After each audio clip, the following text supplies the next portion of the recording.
Hey everyone, welcome back to Rally Caps. It's a podcast for artists, entrepreneurs, and everybody in between. I'm Steven. I'm Eric. And today we have a kind of follow-up episode to last week's episode, a spiritual successor, if you will. Last week we covered weddings, what we're doing gear-wise on a technical level, how we're approaching weddings in 2024, the volume that we're shooting, and we also shared some philosophical advice as well. Eric, how did the episode go? Dude, best episode yet. Literally, yeah. Shout out to all of you listeners and viewers. That episode is, as of the time of recording this episode, which is Wednesday, May 22nd, 2 days after, it is the second highest viewed episode on Rally Cap's channel history, which is nuts for 48 hours in. So that's really exciting. Y'all really resonated with it. And it was really cool to see all the comments, all the interaction, lots of really exciting stuff.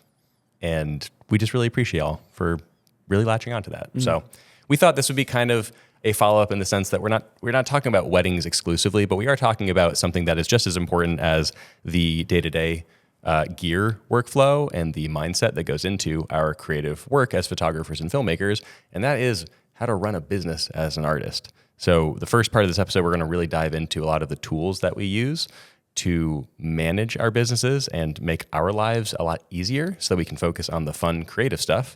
And then the second half will be a little more kind of broad, how do you diversify your business? And how do you branch out as the years go on, as you are a creative? So I'm excited about this one. It's going to be good. Yeah. It's going to be real good. I think we're starting to realize that episodes that resonate with the audience tend to be ones where we can speak with a lot of knowledge and wisdom and experience over a very specific topic. And whether we think that's cool or not, or trendy or not, I think people find a lot of value in, where we have a lot of expertise. So I'm excited about this, especially on the creative business front, but even to get really meta with it too, with our strategy on YouTube with this podcast. We said from the beginning of this year, we really wanted to focus on making thumbnails better, doing different retention tactics to try to gain more of a following and a presence on YouTube as a platform. So, and that's all really, really, what's the word I'm looking for? Affirming? No. It's really exhausting. Good information. I think I started to say information. I was like, it's really informational information. It's valuable information. That's what I meant. It's really valuable. It's really valuable information for people who are looking to use YouTube as a marketing tool, which, in my opinion, one of the best marketing tools out there as far as digital platforms go. Everyone wants to play the Instagram game, but I think if you have the right approach with YouTube in kind of the way we're doing it right now and the way I've seen success on my channels, there's a ton of power in being able to do it right. Yes. So you're super excited. I think this is going to be one of those episodes that's just really rich with information. Yes. And so we'll leave as much as we can in the description of the video. Just a full disclaimer, none of this is sponsored by any of the brands we're talking about. Nope. We do have affiliations with some of these brands, and we do have affiliate codes. So those are down in the description. It's a way that you could support us on a personal level, and a way you could support this podcast and the YouTube channel and stuff, which we're going to be talking about that soon, about how, we've referenced it, but we've been demonetized on YouTube. We have an update on that and a strategy. Yeah, we're going to bring everybody together with that in a future episode. It'll be an interesting story to tell once it's all done. But I think what's really been helpful is, so in one part, it is the whole like wisdom and knowledge and expertise in certain topics, but also I lost my train of thought. Providing lots of value, coming in as kind of the guide. I lost it. Dang, you were on a roll. This is a great way to start. That's a good intro. I'll say this. Last week, it'll come to you. When we shared the last week's episode about weddings and everything we just referenced, episode 75. What I said in my Instagram story is that it felt like we were kind of returning to form in a certain sense, and I think that's reflective of our attitudes towards things like this that we have been in for so long and have had so much time to really hone in, make mistakes, learn from them, grow, get better, and get to a level where we feel very good kind of guiding other people to that place where they feel just as secure and just as confident in their creative and business workflows. And that's how we feel about today's episode too, which is just really fun. We've talked a lot about the new stuff that we've been up to over the last few episodes and years and everything. Yes. And that's, I think, just as valuable because we're coming from a place of uncertainty and we're coming like very, very humbly, where we're just talking about these things that like we're learning on the fly. It's not necessarily something that we are totally comfortable with yet. And we're just sharing that kind of feedback in real time, which is great. But these do feel very comfortable for us because we've had so much time to practice and refine and get better. So enjoy. Let's get into it. Yes. Yeah. Part 1. Yeah. Let's talk about some of these tools, man. I'm pumped because I feel like you like business more than I do. Yeah. And so for all of you artists out there who enjoy making good art and hate running a business, boy, howdy, do we have some cool stuff in store for you because these things are going to help so much. If you haven't heard about them already or don't know the depths of some of these things, we're going to really get into all the stuff that we both use on a day-to-day basis to manage our businesses on 2 different levels. First, we're going to start with business management, which top level, HoneyBook. Yeah. Game changer.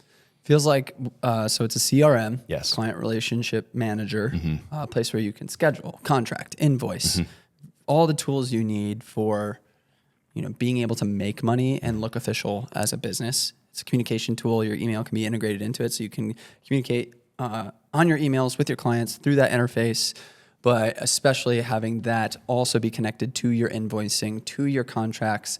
It's a very powerful tool in that regard. And that has a whole bunch of other tools like time trackers and calculators and income and all that stuff. I don't use that as much on that platform. But if you really wanted to use it kind of as your one-stop shop for everything business, I think it's pretty much there. It totally can be. I don't know if it does. Profit and loss. It does. Okay, so as a profit loss calculator, it has the potential to kind of be your QuickBooks for you if you want it to be. It's not as convenient with expense tracking. That's really that's the downside, is that you have to manually log all of that. You can't attach a credit card or debit card to it. That seems to be the difficulty in when people finding themselves transitioning out of doing taxes on their own, their books on their own, versus having someone else do their bookkeeping for them or a CPA running their books for them. I got to a point where I was doing all of my books on an Excel spreadsheet. Okay, yeah. Or a Google Sheet. Yep. And so it was just income, expenses, miles driven, just a few columns, but regularly and legally, the last time I checked, you need to be updating that every month. At least it stands in the US. Yeah, yep. And so if you're not compliant with that, if you were to get audited, say you were to get audited for the previous year, they might go into your books currently and check to see if you're up to date monthly. That's probably a rule because it's obviously so much harder to keep updated and like actually clear with it if you're not doing it regularly, like monthly. And so if you're someone that's obsessive with numbers and all that, you have to then weigh, is it really worth manually putting all this stuff in and running my own taxes? Right. Or is it worth the $1,500 paycheck I'm going to sign over to a CPA to do this every year or whatever the bookkeeping expense is? To be transparent right now, between my CPA, taxes, and bookkeeping, I'm around $400 a month right now. Yep.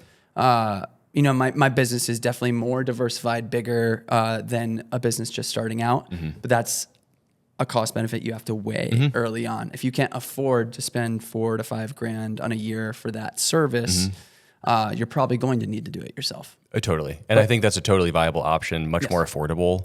A QuickBooks subscription plus TurboTax at the end of the year, which are part of the same Intuit company. Intuit is the parent company between those two. You can log all of your expenses, income, revenue, everything within QuickBooks, and then import that data into TurboTax directly, which is a really viable option that costs a fraction of the price of a more expensive CPA. Middle of the road, maybe it's less than $4,000. What you're doing? Yes. Yeah. I don't use QuickBooks as diligently as I should. I used to, but I keep a very meticulous log of expenses specifically. And then HoneyBook is my income tracker because I run literally everything through HoneyBook. So that's a great way to just have at least my revenue completely taken care of. Yeah. And then expenses, I just log separately. But what if you get a payment through PayPal or QuickPay, you never receive stuff through any other source? I generally don't. Okay. I really funnel everything through HoneyBook. If I do, I will still log it in HoneyBook as just a manual transaction. Yes. So I will go in, if the client prefers to pay through PayPal or Venmo or something, again, I discourage that. But if they really insist on it, like, okay, fine, whatever, pay me money. Okay, well, fine. I will go into their client portal, which you can create within HoneyBook. And then I will go into the invoice and log a cash transaction, basically. Yeah. So that way it still comes through on HoneyBook, and HoneyBook is going to be the number at the end of the year that I will take and use for all revenue. Yeah. So that keeps it really clean on that end, at least for me. Two other features I wanted to flag in HoneyBook before we kind of get into like CPA finances and stuff. We went there real quick. Really quick. I mean, it's important, but it is nice to know that at least HoneyBook has that ability to really meticulously track your income, profit, loss, everything if you would like it to be. I think another amazing feature in HoneyBook is that for anyone who's familiar with scheduling or a program like Calendly, you can use that directly within HoneyBook as well. Not Calendly specifically. HoneyBook has its own calendar integration that is built into the pricing of HoneyBook, which is awesome. You don't have to have all these different apps and subscriptions that you're paying for on a separate level. HoneyBook really is an all-in-one stop shop. You can use that on two different levels. One, you can use the scheduler for meetings with clients. So you can have availability pre-programmed into your HoneyBook. And if you want to, schedule a consultation with a client, for example, you can have your consultation windows of time that are available day to day. You can send a link to them that they can click on and then schedule a call with you, rather than all the back and forth of, well, I'm available this day, I'm available that day, Central Time or Eastern Time, all this stuff, like trying to figure that stuff out can be a bit annoying. So you can set that up within HoneyBook and just have a much better experience for yourself and for your client that way. The second way you can use a scheduler is actually with photo shoots. So you can set up a I'm trying to think of an analog to it.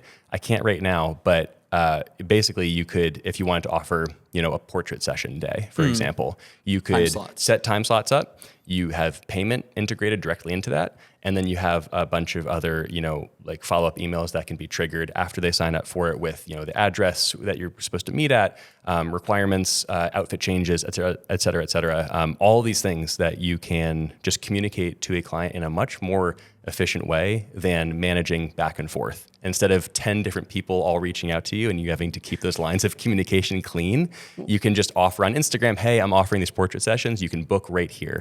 And they have a much better experience too, going in, booking it directly, paying on the spot, locking it in, and you're good to go. It's awesome. It's insane. HoneyBook. It's not sponsored. No, it's really not sponsored at all. It seriously isn't. We just genuinely love it. Yeah. It's a great tool to use. And I don't use all those peripheral tools, but now that you're getting more into design, I'm sure you have been. Dude, huge.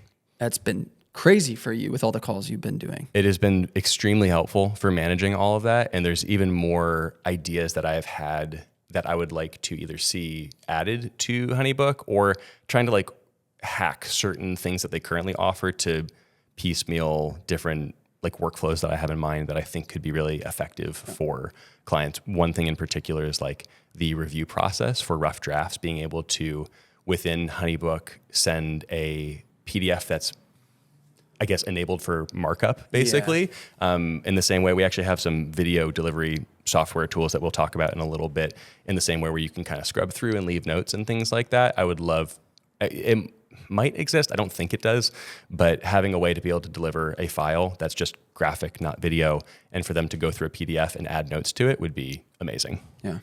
And if anyone's listening from HoneyBook or any of the services that we're talking about, or works with them or knows contacts there, Steve and I would also love to do some consultation for some of these businesses with how much we use them. We've talked about it through the years. So this is kind of our ploy to any listening ears as well. Yes. To be of value to those companies. And we feel like we have a lot of insights into what could work better with the workflows we have, and just some more insights. But moving on from that, oh man, we dove real quick into the finance stuff, which we'll touch on more in a little bit, but we did cover some broad strokes already. So I also use a service called Polymail. Yes. Which can be glitchy. Okay. What is it? Polymail is a email subscription service. Okay. It's basically just really fancy Gmail. Cool. So it's integrated to whatever email platform you have. It's a separate URL. And it basically just has a ton of hotkeys. And are you familiar with Polymail, or you've just seen us use it? I've seen you guys use it, and I think I did a free trial of it, but I didn't want to pay a subscription for it. For sure. I'm pretty sure. For I think, sure. yeah. I think it's around $70 or $80 a year. Okay. Okay. And yeah, you can just absolutely rip through emails because they have slide features where you can delete emails just by swiping to the right, and then you can file emails by swiping to the opposite way, to the left. And so when you swipe to the left, you can then organize in your folders instead of having to click and drag or click. So on trackpad. It's just all that's like, cool. It's just like zing, zing, zing. So you can empty you could trash your whole inbox like super, super fast. That's cool. But then they also have a whole service that unsubscribes you from, it batch and subscribes from lists. I like that too. Yeah, that's cool. you could go in and you could every month like clean it all up, and then you're not having to do as much of the swiping. Yep. But for me, it's a really good organizational tool. And then if you have an account manager or a manager that works from afar. So I have someone who works through my emails with me. Yeah. There's a team note feature within the emailing. So if there is a thread, you can message each other inside of the email thread. So if she's waiting to send something, she can leave me a message within the email thread. She's like, I've drafted it. Here's what I wrote, da, da, da, da. So I can read that note. Okay. The client does not see that note. And then I can revise or just click send on that. There's hotkeys for that too. Just that's very cool. I like sends. that. That's cool. And then reply is just R. So there's tons of hotkeys for just making emailing faster. Cool. I'm not in there as much as she is with managing the emails, but it's just been something that I've loved in my workflow because email is, and it's funny because I don't have that service for my Floberg runs email. Okay. And every time I go to Gmail, it's like the worst experience ever, and I can't stand it. Yeah. Thankfully, I don't get as many emails on that side, so it's more manageable. But I even look at my inbox in Gmail there, and I'm just like, this is so overwhelming. It feels so unorganized. Yep. Whereas like it's color coded and all that stuff within Polymail. Yep. And so yeah, that's just something I've been using for 3 or 4 years now. Sick. Yep. That's awesome. Yeah, and sometimes it's just those little things that can help you just be more productive overall. And for me, kind of going back to the bookkeeping conversation, bookkeeping and taxes, for me, that mental space, like I love running numbers. I actually like keeping books, but I know that I would spend too much time being obsessive over it inside of a workday. And since my time is becoming so valuable to me, I've committed to spending a pretty high rate to be able to open up creative space to provide more income in my business. Yep. I'm fully convinced that the $5,000 I spend on that a year is made up by more of the business decisions and moves I make throughout the year and the hours that I'd be spending in tracking all those expenses. That's paying your CPA specifically. Yes. Yes. Cool. Yeah. And so, and especially in the days of shooting weddings at volume, I was like, if this frees up the space for me to book one more wedding, it's done. Like, one wedding is going to pay for the CPA and bookkeeping for the whole year. Yep. Yes. Yep. You know, so that's the way I look at it now. And it's just ease of mind too. And I don't have to worry about, and especially on the tax front too, with how complicated different incorporation corporations are and incorporating, which we'll get to. It's just way less complex for me, way less stressful. 100%. Yeah. I mean, speaking of incorporating a business, that's a note that you had on here as well. Yeah. Just as like, it's not necessarily a tool, but it's a decision to make at some point in a young artist's career. Yeah. Yep. So a lot of people, for the baseline reason to incorporate your business, not just doing what they call hobbyist business or being a DBA, doing business as your name. Yep. A sole proprietorship. Yeah.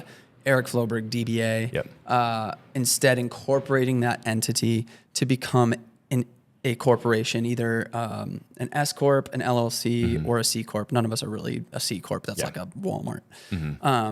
But doing that so that you have less liability on your own name. Yeah. And so an LLC literally stands for limited liability corporation. And that just means that it's taking your business and it's removing it from yourself so that if you were to ever get sued or be put in any kind of legal action where they're going after assets or money, it's completely separate from your personal life. So if you, God forbid, did something horrible or if you're an awful person. or the data got lost and Yeah. it was just like catastrophic for that client you had, and they go after you and they sue you, you could potentially bankrupt the business, or they could go after the assets of the business and not your personal life. Yep. And so separating those two is a huge safety net for you as your business grows, as you start working with different companies that have lawyers, that have access to legal action. It's another ease of mind. But outside of that, there are a ton more tax advantages you get. And this is speaking specifically to business being done in the States. That's what we're... In the United States of America, yes. America for any international fans. And I'm sure there's plenty of crossover in some of this stuff, but we can obviously only speak to the American experience and how we, and even specifically in Illinois and Chicago, are you incorporated? Illinois. And you're in Illinois. Okay. So taxes ain't fun. Nope. In Illinois. Actually, the worst. Yeah. So great. Yeah. Super cool. But none of this is financial advice, by the way. Exactly. I think you're required to say that or something. Yeah. But yeah, this is just what we specifically do. It's insight into what we do. And so you shouldn't be listening to it and being like, this is what I have to do. But rather taking it, doing your own research, talking to a CPA, talking to a tax advisor, a legal specialist, whoever who is legally obligated or allowed to give you that advice. Yes. That's obligated preferred. works too, actually. Yeah. They are. Yeah. If they're a lawyer, they are obligated to give you good advice. So the other side is to protect you. To protect your personal life. But some of those tax advantages are really special because when I was a DBA, a sole proprietor, the way it broke down with my taxes was that I had to basically double pay the self-employment tax. And so what that means is that, so there's like a 15% self-employment tax on top of your income tax. And when you're a DBA, the company and you personally are both paying into that. And you don't get to write any of that stuff off. So when you incorporate, the business gets to write that off as an expense to the employee, which is you. So that's a huge benefit of incorporating. And I was advised to incorporate as an S Corp for that reason, as well as distributions at the end of the year and dividends. So it's a way to gamify the system as a business in the same way that many corporations do as well, and writing off their payroll and all the expenses in the format that they do. Yep. That's really complicated as one single person to try to understand and recognize all of those tax advantages. I'm not a professional. I actually don't understand quite a bit of that. And so being able to go to a CPA, which I have, to talk to them about what that strategy is, actually is really beneficial for paying that monthly fee as well. Yeah. Because they can strategize some of those write-offs for you and how to use those tax advantages to your best ability while being incorporated. Because honestly, if you aren't, after a certain threshold of money, you're basically just being taken advantage of. Yeah. The government's basically forcing your hand into incorporating because it's just so wildly expensive to pay taxes not incorporated after that certain threshold. For me, back in 2018, that was around like the $70,000 a year mark. Yep. And because my CPA at the time was like, "You made how much?" And I was like, "You weren't paying attention?" Yeah. And she's like, I'm sorry." And then, Oh, that's a cool answer. so I was I'm sorry. I was expecting to pay like $8,000 that year, and I ended up having to pay $18,000. Oh. So I left that CPA and was like, I'm incorporating now. Got new advice from another CPA, made sure that happened, and moved forward. That's actually a good point that you touched on. I think generally speaking, I feel like the recommended mark revenue-wise is around 60 a year. Well, once you kind of hit that mark, that's a good indicator that you should probably form an LLC or S Corp or some entity of some kind. You're obviously allowed to do it earlier, but I know that I've seen that, what Braxton actually just started using, which we can't speak to personally, but it's called Collective. And it kind of is a all-in-one CPA, business formation, payroll, everything. Bookkeeping. It's literally everything that you could need for your business for around like $350 a month. And one of the ads that I've seen from them is like, hey, if you're a freelancer and you're making $60,000 a year, you should probably consider doing this because we could save you this amount of money and we only cost this amount of money. So by hiring us, we actually end up still saving you money, which I think is a really good pitch. And it's kind of what you're alluding to as well with your CPA is like having a professional come in and being able to advise you on those things. Yes, it is expensive, or it can be, but that expense ultimately, if you're able to afford it in the first place, can help save you money in the long run, which is really nice. And what you've also said, peace of mind, huge. Yeah. Having to not think about that at all is something that I would like to move forward to because I am in the opposite boat. I am still doing all of it on my own, as is Gene. It's fine, but I don't love it. It's never been my favorite part of running a business anyway. So I don't think it's anyone's favorite part, but yeah. It does keep you really accountable to what you're spending. It does. It's basically budgeting and you're forced to reckon with what you are spending every month and you're forced to see how much you're making. Yep. So in that sense, pretty good. But it can tire you out. And then there's the argument of, well, if you didn't have that, could you be making more? Right. Could your earning potential be even greater because you have that mental space opened up? Right. And so as the case in business and life and everything, trying to figure out what that balance is for you and the cost benefit of what that time is. Are you spending money or are you spending time? Yep. Yeah. The age-old question. Yeah. Okay, so far we have talked about Honeybook, Polymail. We briefly touched on Quickbooks, the value of a CPA and incorporating your business. The last bullet point from this business management section is an app that we both love. I guess it's an online app, a web-based app, but it's Flodesk, which is Eric Floberg's favorite desk. Nice. We literally just used this earlier today for the Rally Caps email blast that I bet a bunch of you got, just talking about where we're at with the show right now. But what is Flodesk? Flodesk is, if you ever heard of MailChimp, it is a MailChimp competitor. It is emailing at scale or at large, if you will, batch emailing. And so if you have different campaigns of things you want to promote, like we use this for selling tickets for the documentary and the 2 screenings we've already done. Yep. I used it for selling the classroom, my wedding photo and filmmaking course. I haven't used it for much else. I've used it for the running side. I have a segment. So there are different segments that you can make within Flodesk. The reason I love Flodesk so much, not saying it's any more powerful than something like MailChimp, and I can't it's definitely not. But it's very pretty though, which is nice. That's what I like about it is that it has design in mind, and so having a tool like that, where like I personally am not going to something like this to strategize business and sales, right? And so that's when you would want power on a platform like that can send follow-up emails based on people's click-through rates, or it's automating different responses to try to sell a digital product or physical product. And so, for me, it's like as an artist and in the kind of style we do business in, I wanted something beautiful and templates that are really beautiful and inspiring to be able to not feel burnt out and like, I don't even know how to use this thing. So the simplification of it is really beneficial. But within it, you can build email lists. So say on my run channel, I have a call to action to sign up for that segment of my overarching email list. So if someone signs up for that email list, so I might have a call to action, like people call them lead magnets. So you want to see my training plan? Here, check it out. You can see all of it. Just give me your email real quick. And like a free PDF. For the email address. So if you ever see that, if someone's giving you something free, but they're asking for your email, you're getting put on the email list. And it says it in the fine print. You're supposed to do that legally. So then they get added to the Floberg Runs segment within Flodesk. And that's really powerful because then if I am doing a shakeout run at the Boston Marathon, which I did, in collaboration with another runner, I can send out an email just to that segment because I don't want to send it to my entire email list because there are thousands of people who don't like running on that email list and would unsubscribe from an email from a runner who they don't even know.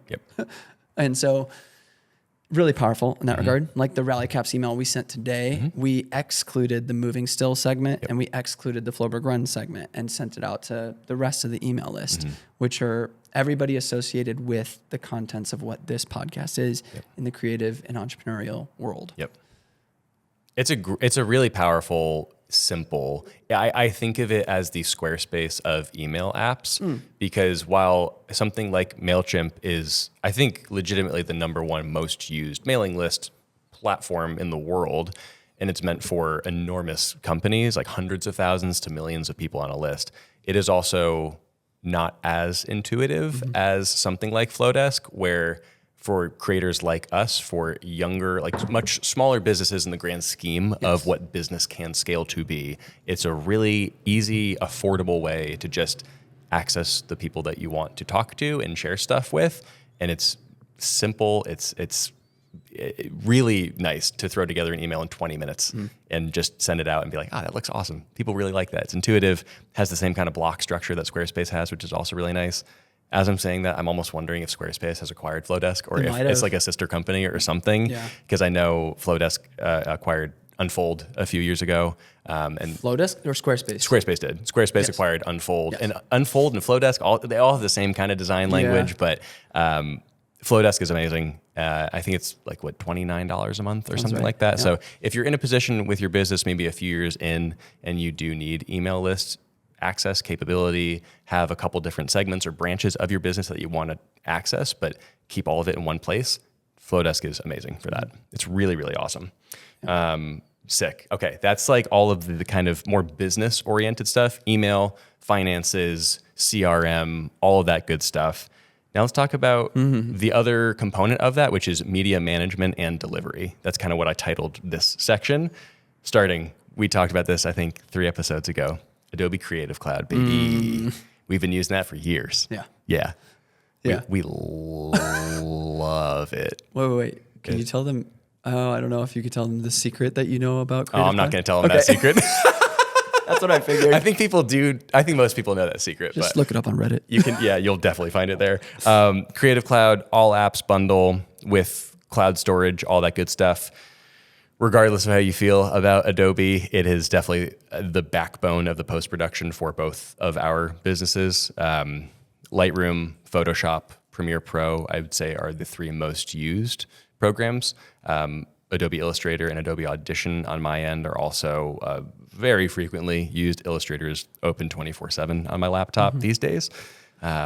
It's, again, regardless of your feelings about it and the irritations that you and I have both had with it, the bugginess, the constant frustration that can sometimes be nagging, it is a really robust, all-in-one platform to have access to all of the stuff that you could possibly need, especially if you are a multifaceted artist. I think if you are strictly a filmmaker, go get DaVinci. No need to get Creative Cloud literally at all. If you're just a photographer, maybe you'd want to consider Capture One. I've heard great things about it. I haven't used it personally. I know it's much better for tethering if that's relevant to you in your business. Most people want Photoshop. Most people want Photoshop as well. And I will say, the bundle. You get Lightroom. Get the Lightroom Photoshop bundle for $10 a month, and you even get, I think, a little bit of cloud storage included in that. I think that's the best value that Adobe offers because you do get the updates. You get all of the new generative AI that's coming in, which I hate if you're actually generating art, but it is kind of like a turbo diesel engine for your spot healing and your clone stamping. And that is awesome. Yeah. Or extending backgrounds. Yeah. Don't go making stupid paintings in Photoshop with AI. It's not art. That's dumb. Selling them in NFTs. People still doing that. Are they? I hope not. I really, if you're buying those or making those, you're an idiot. But in 2024, like, what are you on? Glossy JPEGs? Good morning, Jim. Good morning, Eth. How's it going? What a weird time that was. That was really strange. That was weird. People were making so much money. It was ridiculous. It was absolutely ridiculous. Yeah, like any reasonable person was just like, this is so unfathomably unsustainable and not real. And boy, howdy, were we right. Yeah. It popped. But there are cool things that Adobe is working on that is really helping us, like I said, supercharge some workflow things that we previously had to take more time on. And I do appreciate some of the innovation that's coming there. That just makes, again, the clone stamping, extending backgrounds, et cetera, just a lot easier and better. So there is the just basic photographer bundle that I think is good. but the all apps, full Creative Cloud, full cloud storage is the one that we've used. I've especially appreciated on the design front having access to all Adobe fonts that's included in that, which is pretty huge, as well as a good, I think I have like 2 terabytes of cloud storage that's included in my plan as well.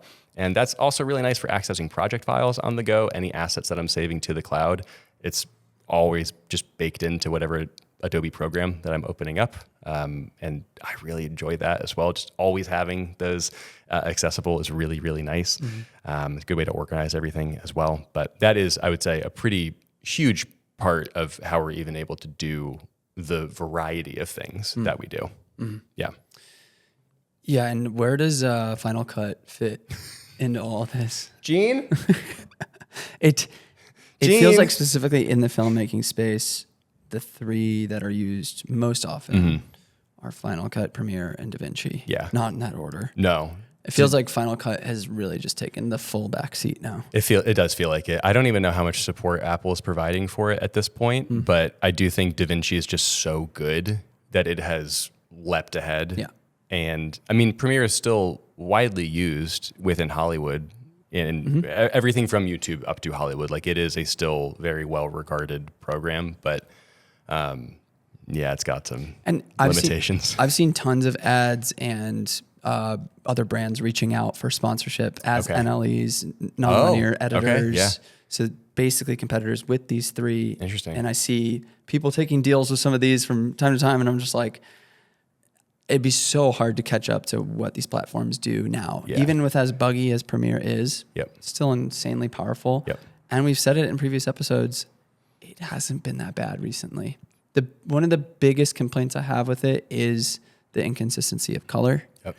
And you definitely need to apply a specific gamma LUT to your export. Yep. So if you don't know that, definitely look that up. There's tons of tutorials on YouTube on getting your colors back to what they look like in the project on your export. Yes. So many people struggle with their video files looking desaturated on export with Premiere. Which is frustrating. Yes. Yep. But then there's also the component of if you have an MP4 file and you try to airdrop to your phone, it'll save it in files. And so you have to export as a quick time to airdrop to your phone. That's a very other specific problem. That's more of an Apple problem than anything. Yeah, which is just but I'm frustrating. wondering, it's like, that's probably default in a Final Cut export setting. It's probably just defaulting to .mov. But I don't know. I feel like most people export an MP4 all the time. Yeah. I think that's pretty standard. Yeah. But yeah. I don't know. It's interesting. I don't know why I went on that side tangent. Yeah, no, that was super cool. I like that. The last thing I'll touch on with Creative Cloud stuff, which I mentioned in my design episode, which I think was episode 73. Sounds about right. 74, something like that. The dynamic linking between all these apps is also very nice. The compatibility, cross compatibility, being able to take a Rally Caps episode like this, which is visual, and then bounce just the audio to Adobe Audition, which is awesome, and then master it there for those who are just listening right now, and have both of those like exported exactly how we want them is awesome. We actually did try that on DaVinci for a little while, and every single time we tried it, even with Braxton helping us, who is a DaVinci prophet, he had a lot of frustrations trying to figure out how to get the audio file to export separately in a manner that was actually able to be uploaded to our podcast provider. And then we had so many times where we had to take the file down because there was like a crackle or a pop or just 3 seconds of audio missing for whatever reason. All these stupid little headaches that were not great. So we did test try DaVinci for like 8 episodes last year, and then said we're going back to Premiere and Audition because it worked better for us. Another example I want to give, because it's sick, Illustrator to Photoshop. I talked about this again in my design episode, and I forgot to mention it in that one. You can copy within Illustrator and then paste it into Photoshop as either a vector art or a smart object. And like that, just little things like that are so sick. Instead of going through the process of, all right, gonna export this thing. Okay, done exporting. All right, drag and drop in here. Is like, if you just need to test something really quickly, you can just copy in one program, paste it in the other in the file format that you want intelligently, and it's just there. It's awesome. It's little time-saving things like that that are extremely valuable. Again, it's going back to the CPA conversation. It's like, I'm going to pay a little bit more for that ease of use because because that could be that process of you having to continually do that over the course of a day could be the breaking point where you're like, I need to take a break. Yes. And your workflow is just broken and you're not in the same kind of fluid state you were in getting the amount you wanted done. It is now hitting me that I remember what I forgot at the beginning of the episode. That's a callback, ladies and gentlemen. This is improv comedy. Let's go. Well, it's just what elicited it was you talking about how this is a video format in the podcast. And what we've really seen grow is how beautiful the set has become and how interesting it is to, which we didn't talk about this either, is the AI editing service that we use to cut that's up the a really video. good point, actually. Yes. Yep. I forgot what it's called. Opus. Opus. Opus No. Pro. Oh, not that. I'm sorry. Autopod. We use two different AI things. Yeah, that's true. Yes. So Autopod yes. chops up a podcast format like this. So we have two cameras. So instead of manually switching back and forth between me talking and Steven talking, this just goes in and chops it all up in a matter of like a minute. It's incredible. It's kind An of hour-long unbelievable. episode. And you can dial in all the settings and all that. Anyway, Opus is another thing that can make Instagram Reels, short form content based off of a long video. Which is basically like Autopod, but for vertical short form. Yeah. It's the same principle. Yeah. And all it's really doing, if you're a really good multicam editor in Premiere, it's kind of the same thing, but it's basically just using the names that you have assigned to audio and video channels within Premiere and intelligently flipping back and forth based off of certain amounts of like gating and delay in between each person speaking. Like you said, there's a lot of parameters that you can adjust for how quick you want it to be hitting back and forth, but it's really just using audio cues to trigger which camera it should be on. It's very simple in concept, but it's remarkable in execution, and it's so good. Yeah. It's just kind of horrifying every time I see a AI tool like that. Yeah, because you get to watch it chop it up. Like you run the program once you've assigned everything, and then you just watch the timeline chop up, and it's wild. It is very nice. That's a huge time saver. But what I was going to say is the visual component. We have a farther reach with YouTube as a platform now, with making a set that's beautiful and having engaging content that is still engaging video content. And I can, from my experience on YouTube, I can imagine that this episode's also doing very well because we can put a bunch of visual assets on this conversation talking about each platform and whatnot. And I know videos like this for myself on my main channel have done so well that describe the different platforms to use, but it's specifically namely becoming a photographer or becoming a filmmaker. So it's very specific in that niche, but I feel like this one's going to be so holistic in the regard of creative entrepreneurs, people who, and if it is valuable to you, please feel free to share it with any creative business friend that you have. I feel like it could be really valuable for a lot of people. So we have that sense of value coming from the podcast, but now there's this artistic visual component mixed with it, so much so that we would love to maybe start doing some video essays that could be just as listenable as watchable, which is a really interesting intersection of kind of all the artistic mediums we've practiced over the years. So maybe be looking out for that and stay tuned. Get excited about it. Yeah. Okay. Love that. I'm just going to, again, quickly recap. We just talked about Adobe Creative Cloud, all apps, and the storage that you get with it. We just briefly talked about Autopod and Opus Pro as well, which are AI long-form and short-form editors that we use for expediting the editing process of rally caps. Amazing. We can talk about this extremely quickly. Moving on to the next thing, Google Drive. It's Google Drive. It's cloud storage. It's great. I love it. It's cheap for what you get, and it's very efficient. And I save a bunch of personal stuff in there as well. Yep. I think it's $10 a month for 2 terabytes of storage, somewhere around that, I believe.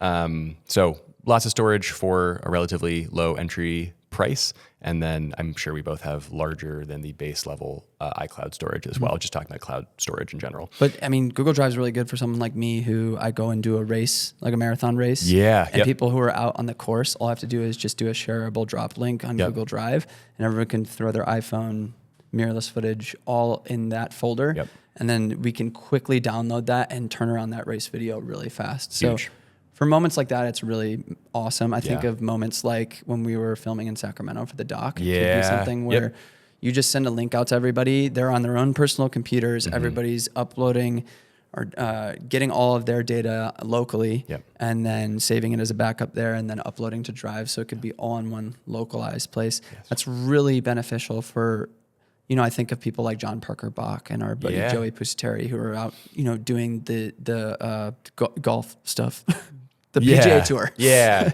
golf stuff. I mean, they have to turn around edits so quickly. Yeah. If they're doing live events, if they're doing sports, like that kind of stuff Google Drive sounds boring, but if you're working with a team like that, it can be so beneficial.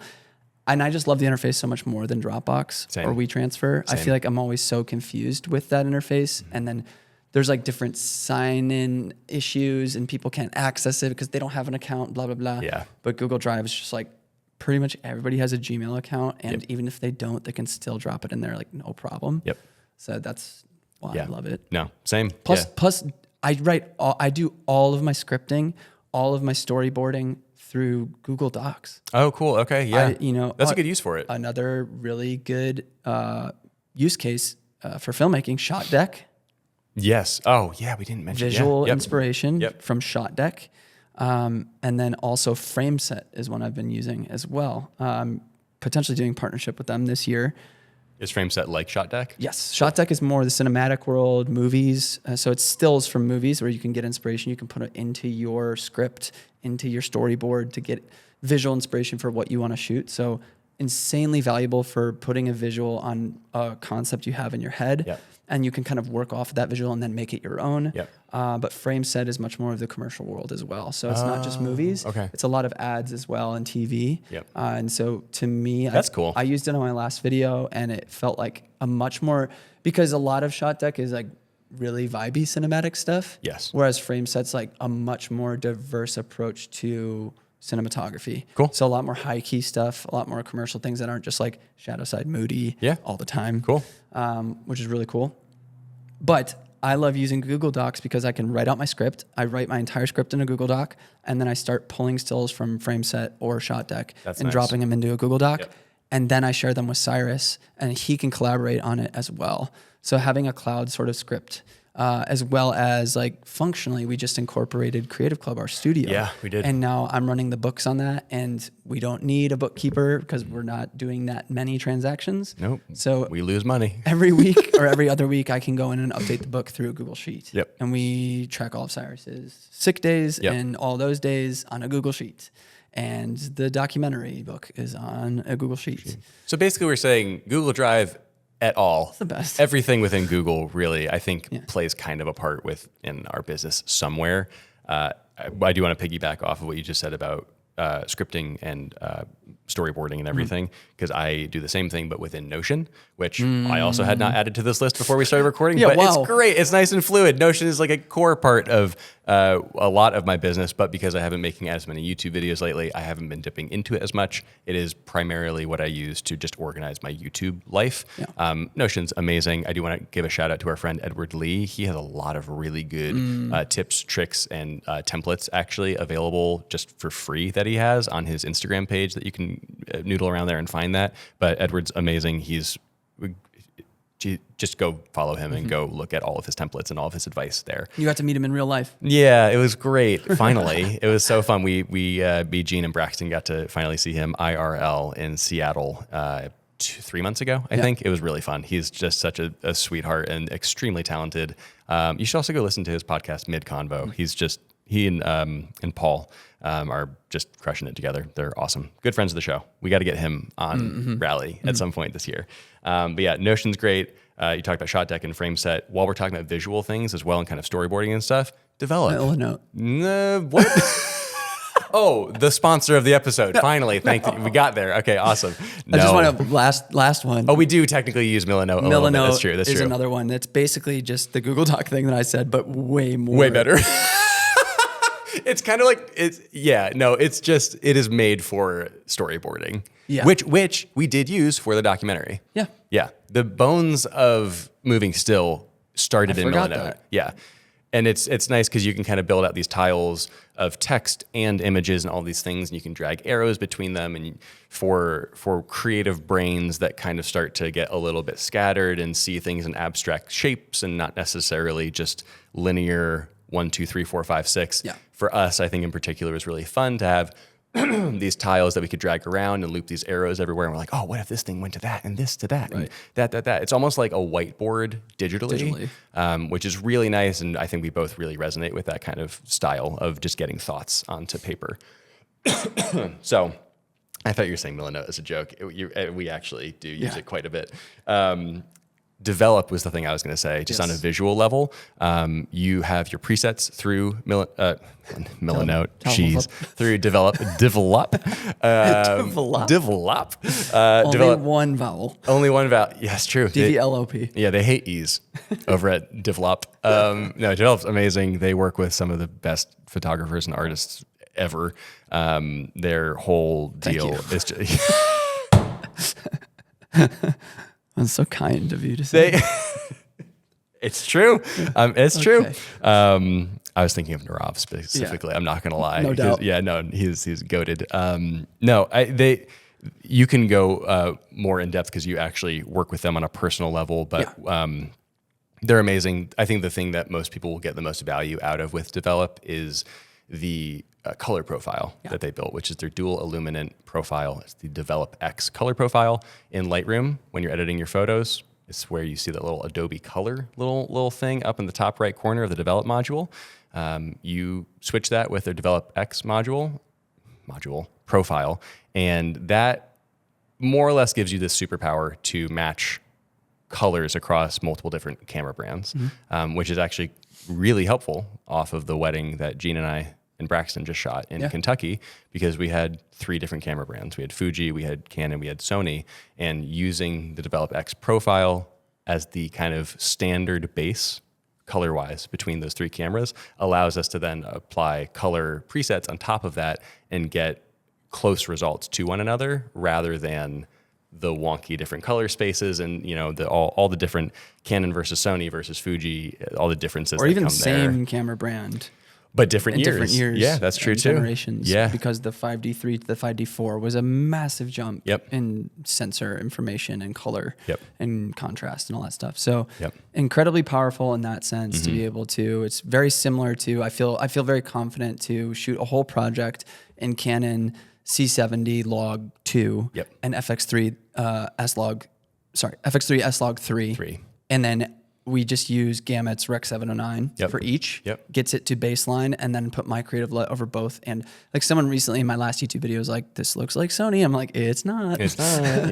Like everything virtually looks the same if you have that baseline and then can work off of it color-wise. And so it's the same with their profiles that Develop. So Jeff is just the whiz behind all of that. I've been on phone calls where I just don't understand half of the things he's saying. And especially in the AI editing now with Impossible Things. So they now have an AI editor called Impossible Things. And you can run different presets or different cloud styles from different creators on their platform over all of your images. And you can set the intensity of how smart you want the machine to be. And then you can dial it in with your own preferences of brightness, exposure, contrast, saturation, all of those components. So yeah, just insanely powerful tools that they have. I've had my 606 preset pack up for, is it 3 years now? I believe. 2. Because I think it happened the summer after I got here. 22? Yep, 22. Yep. Yeah. So it's been really valuable to have exactly what I want and presets. Definitely looking to expand it potentially in the future to get different looks. But yeah, just love everything they do, and customer service is great and just a great company. So I would trust them with preset purchases. Like it's not cheap. It's an investment. No, but it's because good. of the technology. Yeah. Because anyone can sell you a $70 preset pack that just isn't really vetted at all. Or supported long term. Right. Yeah. Yeah. And they're constantly doing updates and all sorts of stuff. So they're like the only preset company that I think I'd actually trust. Yeah. Truly. Yeah. Again, we've dropped a lot of names and brands and advocating for a lot of stuff here. Not sponsored by anyone.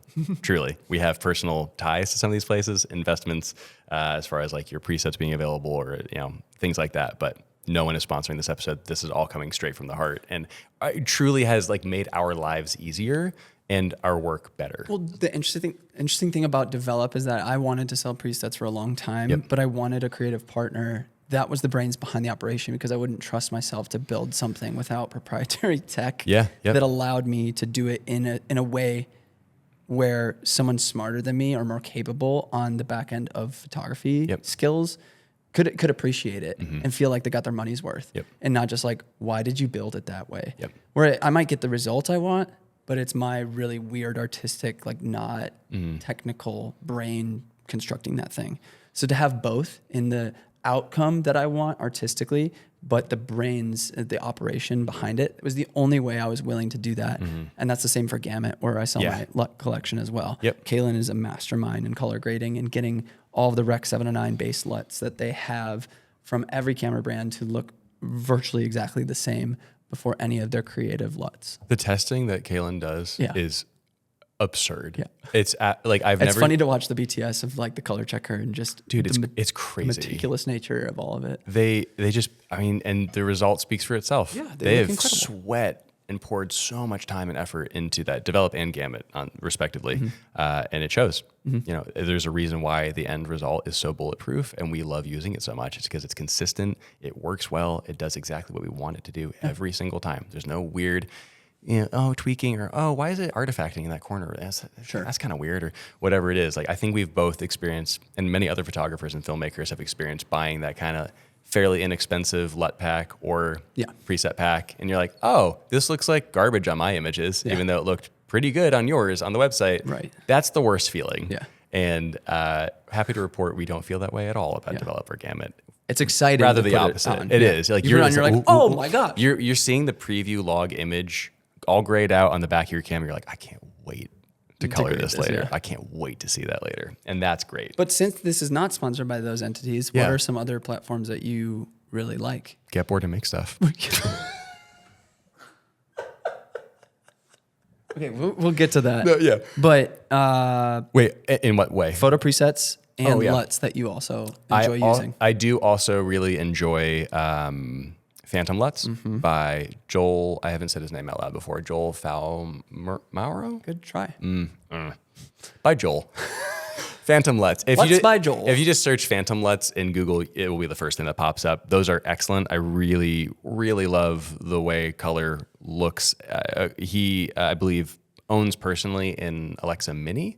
And so he has used that as kind of his standard for creating these LUTs for all different camera brands in order to get your color to look basically as close to an Alexa at a base level. And there are creative ones that he has too. There's kind of like the standard ones that he has that are more of just achieving like a clean, neutral look.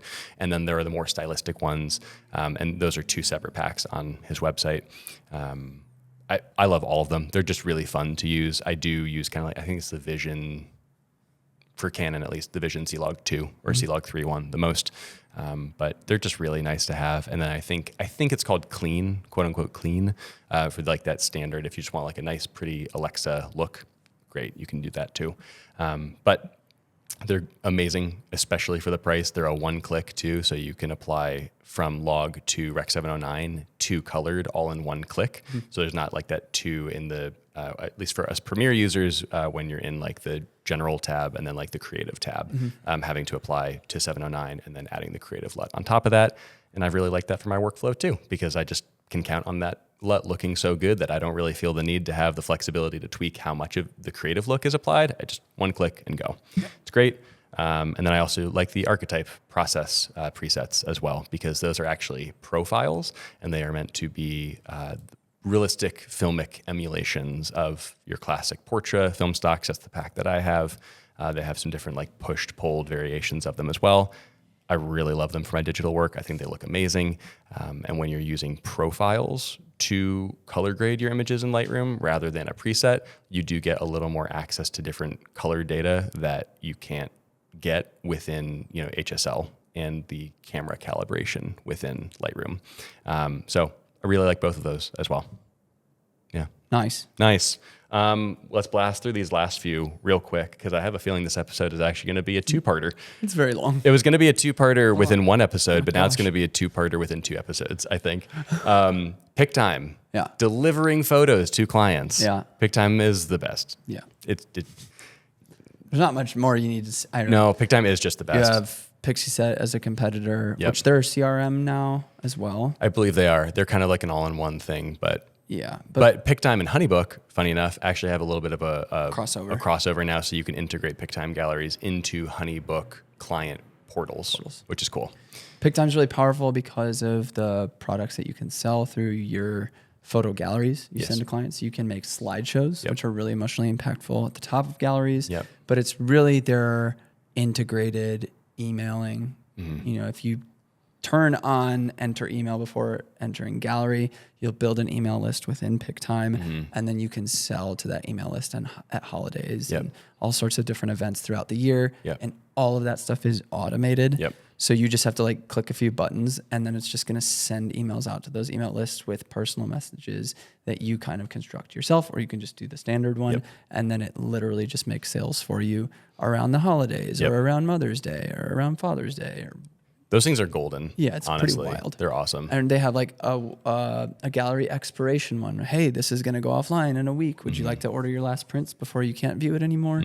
That kind of stuff. And then even you can extend the life of your gallery digitally by paying a monthly fee. There's all sorts of ways you can make quote unquote passive income as a photographer instead of just delivering your gallery and through Google calling it a Drive, day. Yeah. which Google Drive is great for a lot of things. Like we said, it's not great for photo delivery. Do not do that at all. It's bad. Makes you look unprofessional. No, PickTime is at a base level. It's just beautiful. It's gorgeous. It just looks awesome. And it makes your work look even better because it is being presented in this amazing cascading tile format that it just feels polished. I know personally speaking I think it was 2017 when I first started my photo business, and I got like into the thick of delivering at volume. The first thing that I invested in was a good photo delivery service, because that to me made me feel so much more professional. Yes.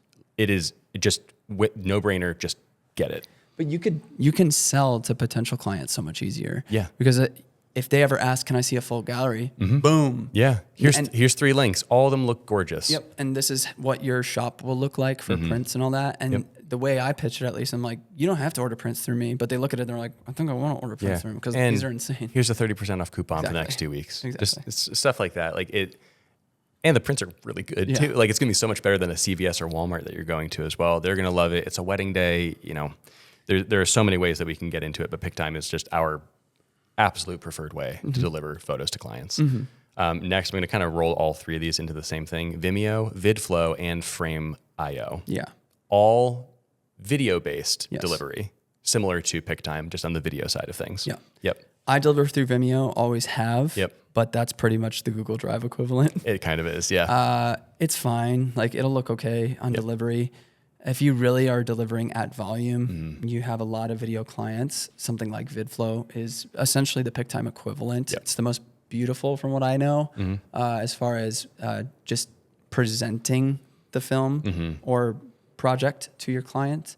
And obviously can download straight from that. Yeah. But Frame.io seems to be much more the commercial side of things. Narrative, any team project building stuff, because it's what you alluded to earlier in the episode, is that you can timestamp notes on a video. So if you're sending a version of a commercial to a client, you can send it to them. And some people, if they care to do this with their wedding filmmaking business, can send this to a client and say, like, if you have any notes, just type them in. And I mean, my typical advice is set all of the framework beforehand, saying like, hey, trust my creative decisions and what music do you want to use and all that good stuff. But so much so for the commercial side to get, instead of the email threads of back and forth and phone calls and just all this change, just like get your whole team to write everything you want in here. We will figure out what is doable and not and get you a next version. And it's just boom. Which I used on a video project that I spearheaded last year, a massive video project last year, 10 by 10.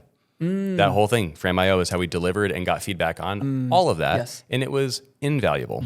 Amazing for the feedback component in particular, and a really good way to deliver video, I guess, like, because we needed feedback and because we had all that established, it's still a very beautiful way to send the files to a client for them to download the finals also. So if you're just in a wedding film example, Vidflow, great because it's beautiful and you can deliver just that standalone thing that doesn't need all of the V10 revisions and all that. But for Frame.io, because we needed that whole feedback stage, it was great to then within that same portal, instead of having to send a different link for delivery, just be like, all right, great, here are the finals. It's in the same folder as you saw before. It's just the tweaked versions. Love that software for that reason. Last thing, also video related, Zoom/Riverside. Yeah. Coming back to Rally Caps to kind of bring it full circle. Yeah. Zoom is, we're going to call it the Vimeo Google Drive top tier. Yeah. The standard thing that most people understand. It's just video calling, obviously. We do that for remote episodes, and it's what we did back in the early days of Rally Caps in 2021, especially. We had all these remote guests. You and I were in different cities, and our guest was typically in a different city as well. So Zoom was a really easy, standard way to just get people on the call. And that worked for us because we were all filming our own angles. Yeah. And it really just got us on the same page. However, if you want to start a podcast and you don't have the bandwidth to have you or your guest like filming yourself with a nice camera, I would absolutely recommend Riverside, which is kind of that third level Inception dream. You're getting into the cool curated Frame.io level of good curated software, because what Riverside does is it's the same deal as Zoom. You can get on a call with someone, video chatting, but when you hop into a Riverside call, it's recording each person's video locally.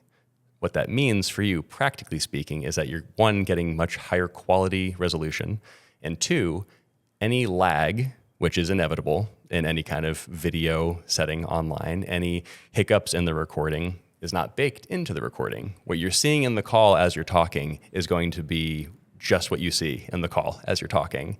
What gets saved is uninterrupted video locally on each person's computer.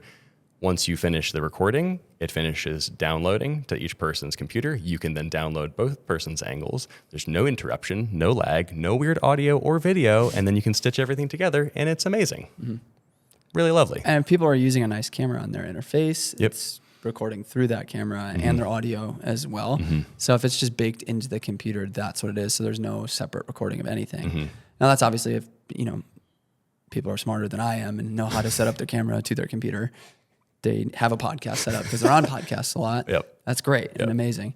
To go back though with the Zoom thing, I wish Google Meet was the preferred video conferencing call thing instead of Zoom. Yeah. It's just better. I've only actually had kind of rough experiences with Google Meet. What? Yeah. It's always dipped out on me. Or like created duplicate versions of people's video feeds. I've had nothing but amazing experiences with Google Meet, and I can't stand Zoom. The whole 40-minute limit thing on a free account. Yeah. Well, Google. Is there a limit on Google Meet though? I don't think so. That is much nicer. Yeah, and it's integrated into calendar invites, which I do like as well. Skype back. Yeah.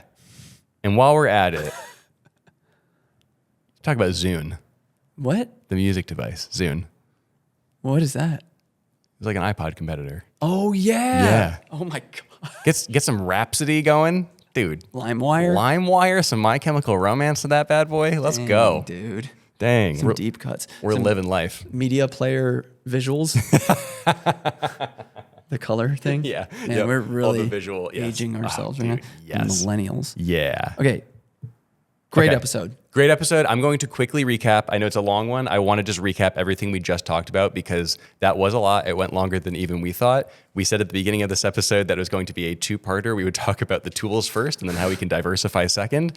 Instead, next week, we will talk about how we can diversify business longevity of creative businesses as artists. That will be its own self-contained episode. In this episode that you just listened to, we first talked about business management. We talked about the tools that we are using on a day-to-day basis to make our businesses easier to run.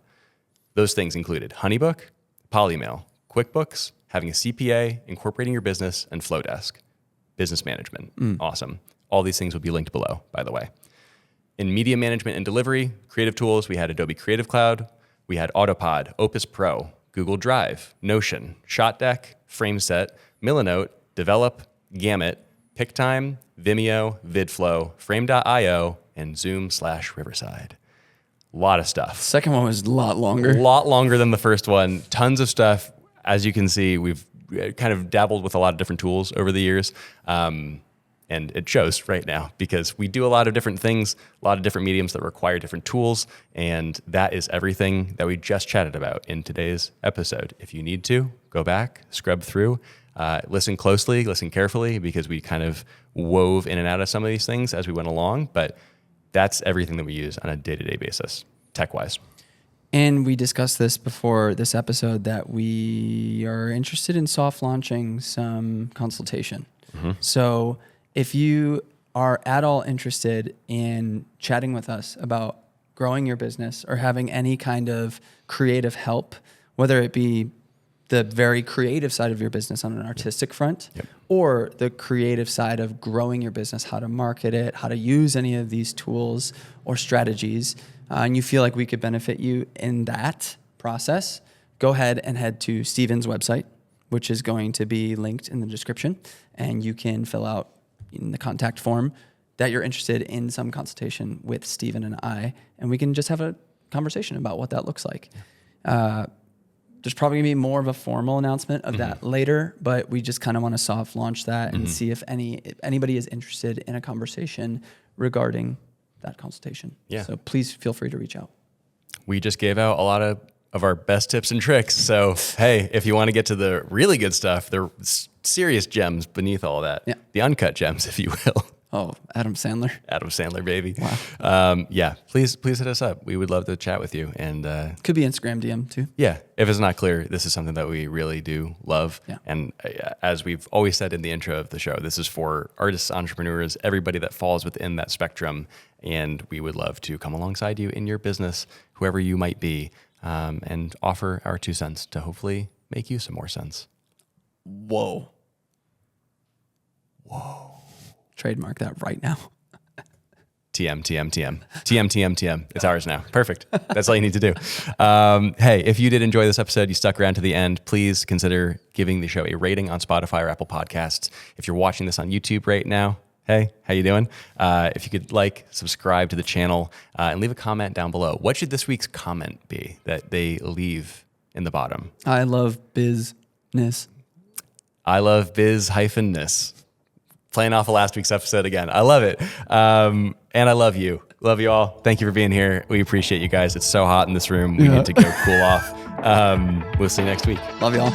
Peace.